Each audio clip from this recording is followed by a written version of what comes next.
Se tem uma das coisas que você não pode errar na sua agência, é no financeiro, tá? Porque se você errar no financeiro, possivelmente o seu negócio vai estar em grandes apuros, em grandes problemas. E hoje eu tô aqui para dizer para você como não errar.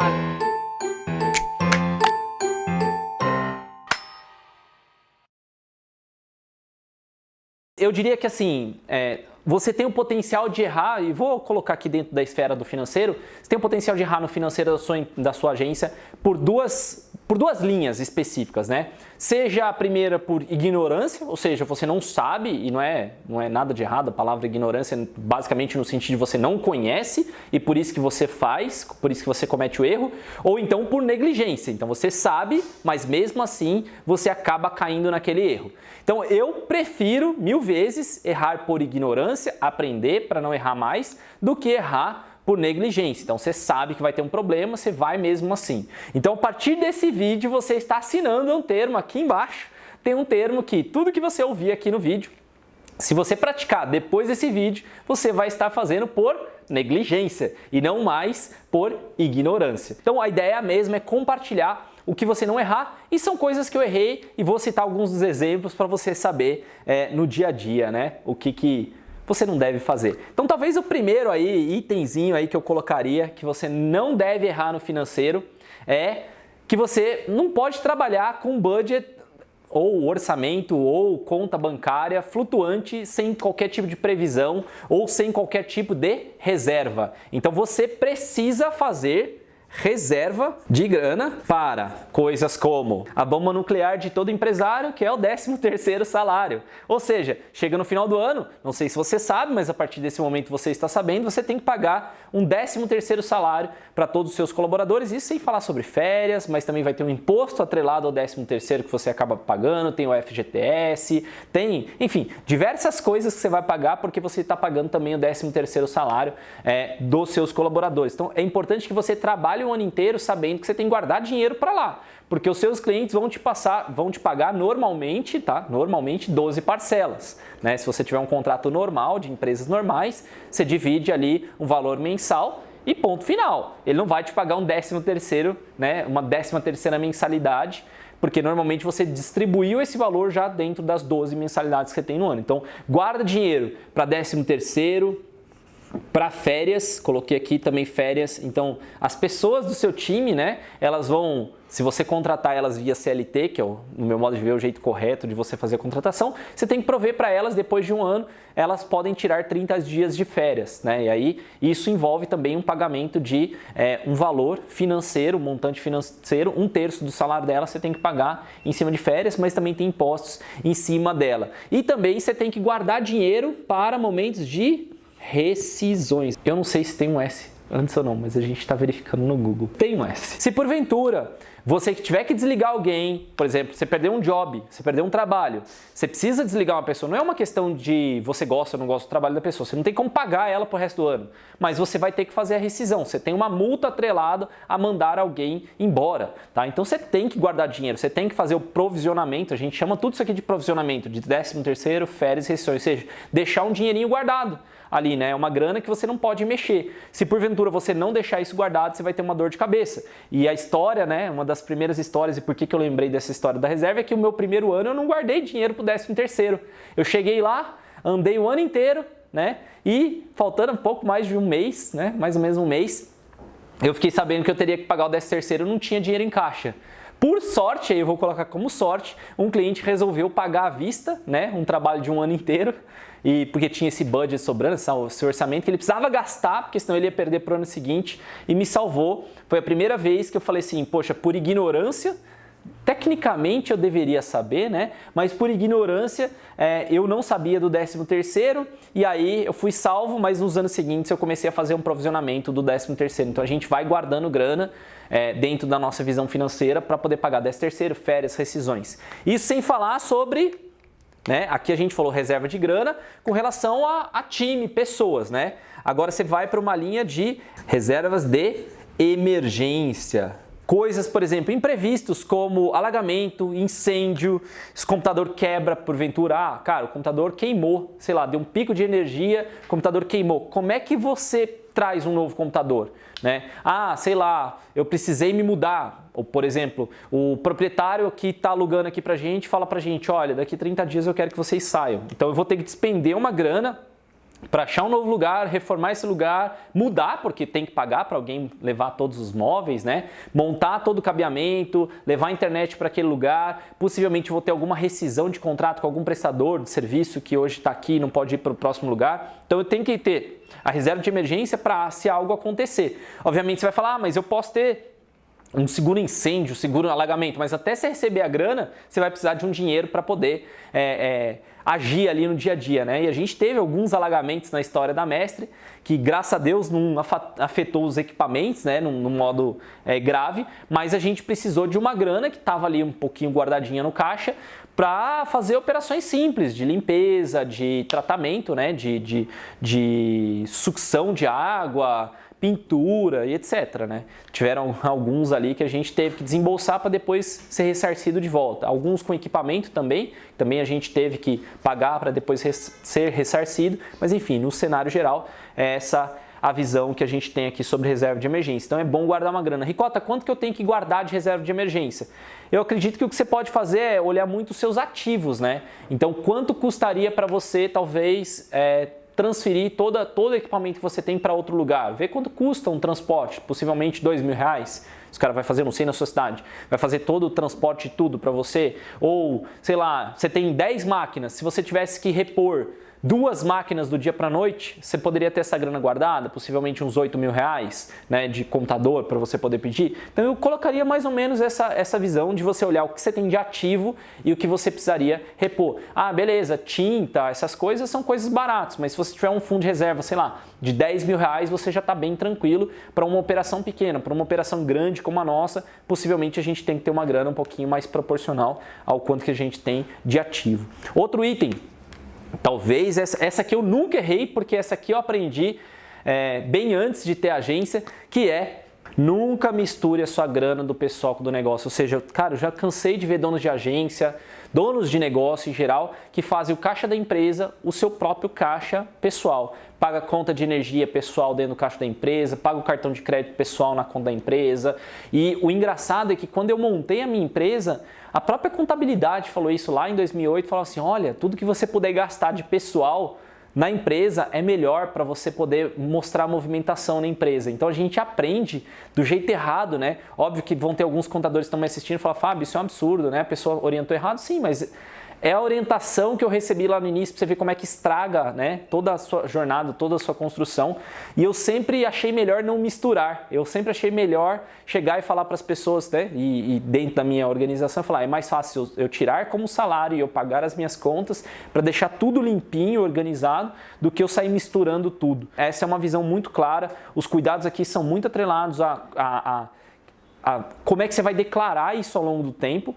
Tem manhas, aí o contador vai conseguir encaixar para você, mas eu não gosto desse estilo. Aí você tem que pensar o seguinte, se você tivesse que vender sua empresa amanhã chegou alguém, amanhã você precisa vender a empresa de qualquer forma. Ele vai olhar as contas da empresa, ele vai ver um monte de conta pessoal. Você acha que essa pessoa vai gostar ou não vai gostar? Será que ela não vai achar que as despesas estão infladas? Até mesmo a sua visão sobre lucro vai estar distorcida. Porque você está botando contas pessoais, às vezes você está falando, pô, a minha empresa não dá lucro. Mas não dá lucro porque você está botando um monte de despesas pessoais. E aí você vai acabar olhando e falando assim, ah não, beleza, meu salário aqui é pouco. Não, mas você tem que olhar com as despesas que você está botando junto do pessoal lá no meio. A regra geral é, uma coisa é o caixa da empresa, outra coisa é a sua grana pessoal. Então pague o seu salário como dono da sua conta, as suas contas você paga através do que você recebe mensalmente da empresa e a grana que está na empresa não serve nem como grana de emergência do lado pessoal. Ah, Ricota, eu tive, sei lá, um problema de saúde, eu precisei de grana. É outra história, tá? Mas, não, meu cartão veio a mais porque eu gastei numa balada, num show que eu queria ir. O problema é seu, meu amigo. Fica no cheque especial na sua conta pessoal, mas não afeta a tua empresa, tá? Eu acho que você tem que aprender a lidar com as coisas de forma separada. A lógica bem simples é, se eu tivesse um sócio, ele aceitaria uma sócia, ele aceitaria que eu fizesse isso, e sendo que ele não faz? Então, nessa hora, você tem a resposta rapidinha para você. E em cima disso, muito cuidado com gastos do demônio, que é o cartão de crédito. Por que que ele é uma coisa ruim? Tanto do lado pessoal quanto do negócio, tá? Mas falando principalmente do negócio. Você recebe um cartão, pelo menos é mais difícil você conseguir muito limite no cartão de crédito nos dias de hoje para negócios, né? Então você vai lá, tira. O ruim, o que eu não gosto dele é que ele aglomera um monte de despesas. Ele junta um monte de despesas e às vezes você vê ela só o número, sei lá, R$3.000, R$2.000 do cartão de crédito e você não decompôs tudo isso em quais são os reais gastos. Então você não sabe se é ferramenta, se é curso, se é uma despesa do dia a dia, se às vezes se você não faz a categorização do cartão de crédito, você tem um sério problema, porque depois você não vai saber para onde que na verdade esse dinheiro foi alocado, tá? Então o cartão de crédito eu acho que ele é um ralo que ele suga o dinheiro e você não sabe de fato, né,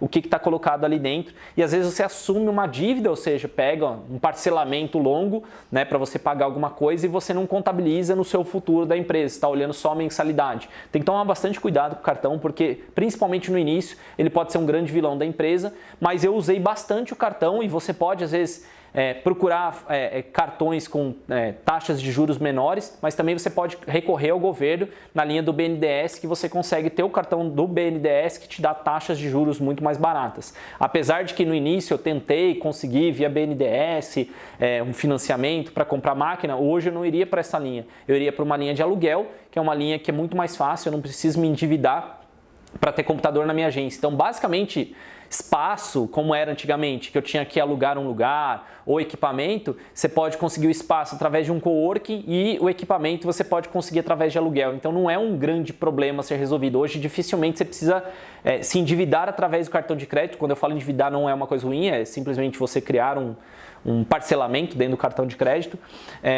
para adquirir alguma coisa, sei lá, móveis, equipamentos, até móveis, cadeiras você pode alugar. Se você não tem grana guardada, você pode alugar. Apesar de você pagar um valor mensal um pouquinho maior, né? Sei lá, em 2 anos eu poderia ter esse imobiliário? Poderia, mas no início, como você não tem grana, não tem tanta linha de crédito, é mais fácil você alugar, montar a sua estrutura para quando você realmente firmar num lugar e firmar com tamanho de equipe, você investe nesse equipamento, aí você não descapitaliza tão grande. Então, não misture nunca os gastos pessoais com de negócio e cuidado, muito cuidado com o cartão de crédito. Outro item aqui que para você não errar no lado financeiro, busque contratos no pré-pago. Outro dia eu postei um vídeo lá com o meu time, a gente postou um vídeo no Instagram falando sobre a gente cobrar que os clientes estejam no modelo pré-pago, e já vou adicionar o item seguinte, e cuidado, muito cuidado com pagamentos de 60 dias mais, tá? E eu lembro que uma pessoa comentou lá comigo, no mundo real isso aí não funciona.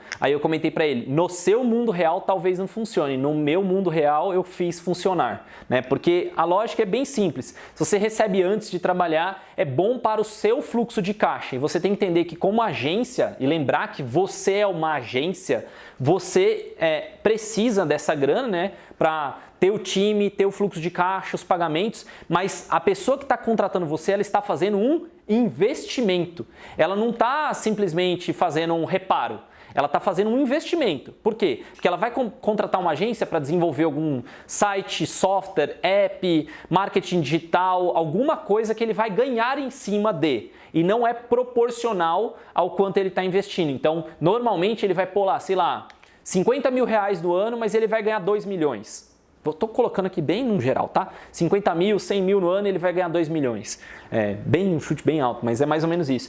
Então você não é sócio do negócio. Então é justo que você cobre pelo modelo pré-pago. E às vezes vão ter empresas que vão falar, não, eu só faço pós-pago. Talvez não seja o cliente ideal para você. E é o que eu coloquei para a pessoa lá nos comentários. Falei, ele insistiu ainda, falou, não, mas ninguém vai querer fechar com você. Eu falei assim, é melhor, se a pessoa decidir não querer fechar comigo, que feche com um concorrente, porque tem muita empresa que fecha com a gente. Então basicamente todas as empresas hoje em dia que estão aqui na Mestre pagam no modelo pré-pago. Então não é uma coisa impossível de se conquistar. Existem algumas empresas fora do radar, né, que talvez você, quanto maior a empresa, mais você pode cair nessa linha aqui, que eu queria comentar, que é empresas que vão buscar pagar você com 60 dias mais. Então, dependendo, quanto maior a empresa, normalmente é isso, tá? Escreve aí que essa é garantida. Então, a pessoa chega, vai te contratar, é um puta de um cliente, está super empolgado, vai atender o fulano de tal, nossa, que legal. Chega na hora de fechar o contrato, o financeiro vira e fala assim, então, só que com a gente é assim, a gente paga 60 dias depois da emissão da nota fiscal e você tem que esperar a gente dar a ordem de serviço. E a ordem de serviço, assim, demora às vezes uns 15 dias no mês para poder fazer.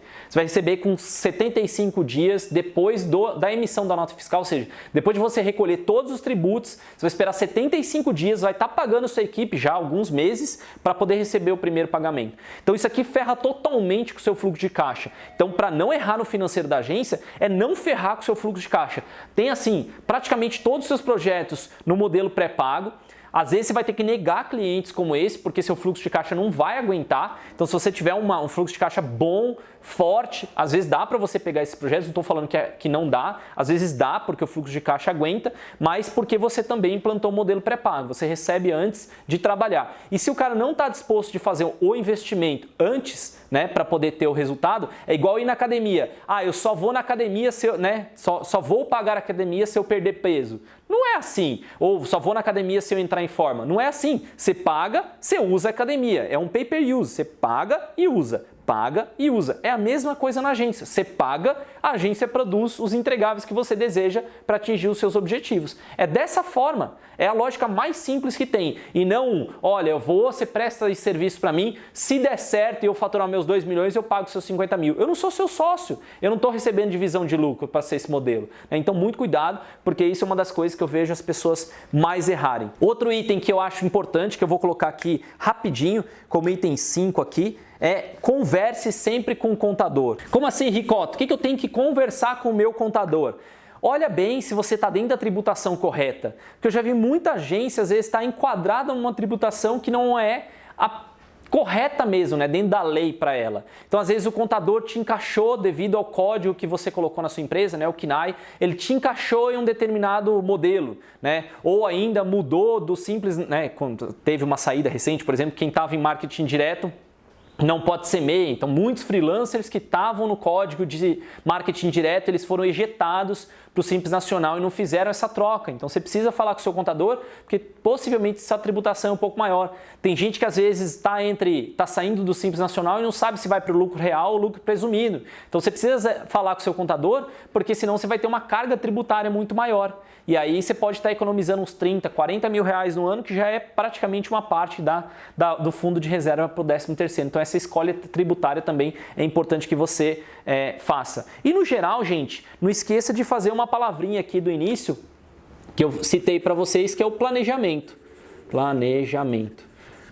Que é quase ter um orçamento, né? O quanto que você vai ter de receita, quanto você vai ter de faturamento, quais são as metas da empresa, quais são as metas para o produto, quanto você tem meta também de gastar. Então, eu e a Ju aqui, a gente fala muito sobre isso, sobre a meta de quanto a gente gasta também na empresa, o quanto que a gente quer gastar com pessoas, o quanto que a gente quer lucrar na empresa, o quanto que a gente quer faturar na empresa. A gente, no planejamento nosso financeiro, a gente tem essa clareza de faturamento, lucratividade, despesas, e a gente corre atrás mensalmente atrás dessa informação. Então, se você não tiver todo um controle do seu planejamento pensando nesses itens, você pode possivelmente errar no financeiro da sua agência. Eu sei que aqui é um bate-papo rápido, mas eu tentei dar o máximo de detalhes para que você comece a arrumar e organizar o financeiro da sua agência a partir de amanhã, beleza? Na verdade, você pode começar a partir de hoje, dependendo do horário que você estiver assistindo, mas é isso aí. Se você está como freelancer nesse momento, é importante que você já conheça. Se você está começando a sua agência, as primeiras contratações, já dá para você arrumar a casa. Se você já é uma agência como a MESC, que já está caminhando, já tem alguns anos aí no mercado, é bom olhar o que você ainda não tem, o que você ainda não pensou, porque muitas das coisas que eu implementei aqui foram ao longo da minha jornada, foi ao longo de aprender da pior maneira, tropeçando e errando, beleza? Espero que você tenha gostado desse vídeo. Se você não assina o canal, assina aí o canal, comenta aqui embaixo mais algum erro, sei lá, algum erro financeiro que você já fez, que você se lembra que eu não citei no vídeo, coloca aqui embaixo, vai ser um prazer te ouvir, beleza? A gente se vê na próxima oportunidade. Um abraço!